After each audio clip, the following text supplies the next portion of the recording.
less than he'd promised. What troubles most of us, though, is that some men had to work several times as long as others for the wages they got. The whole issue turns upon the length of time.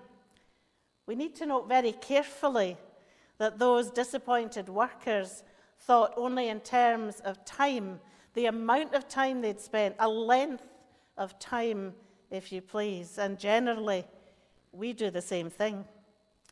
In the physical world, there are 3 dimensions of space and material being.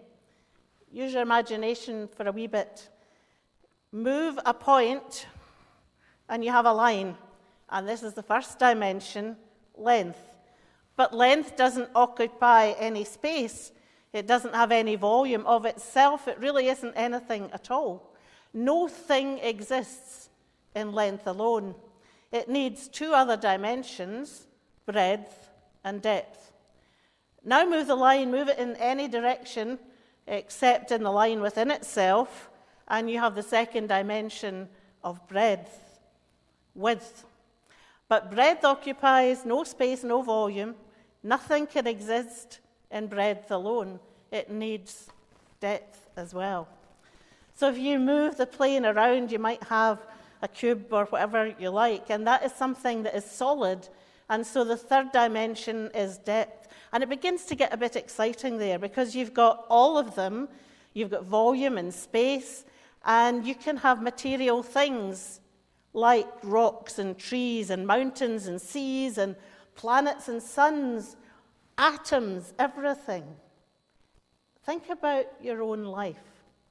Think about the life of any human person. Life on earth has a dimension of length, a segment of time between birth and death. That's our first dimension. And we measure it in years or months, weeks, days, minutes, even seconds. We move through X number of each, and this is the length of our earthly life.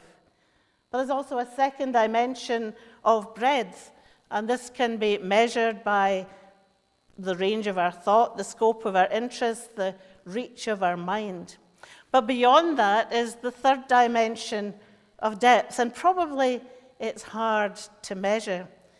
To some extent, though, it can be seen by how much love, how much sympathy and awareness that reaches beyond our mind and our 5 senses.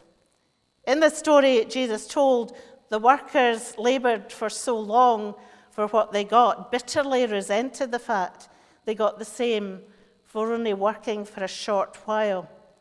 To the vineyard owner, they said, "You've made them equal to us." On that score, they were right. Before they ever came to the vineyard, they were equally persons.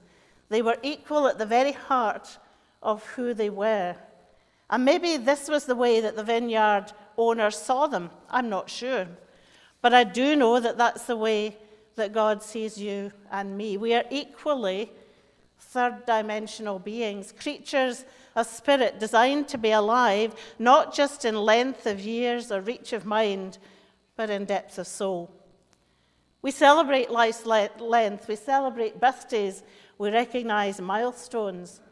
I wish there were some way to celebrate the extension of life in other directions. Difficult to measure. We measure them in real ways. And blessed are the people who are alive in that way in themselves. For didn't Jesus say, "I came that you might have life, life in all its fullness"? And when life is lived in the fullness of all its dimensions, length is merely incidental, and neither is death the end. Death terminates length only, and only for this world. Death does not bring to end the third-dimensional being or living. Someone who lives in depth lives on. That person lives on in the world that lies ahead and in the world that is left behind. A good number of years ago, one of our congregation died very suddenly.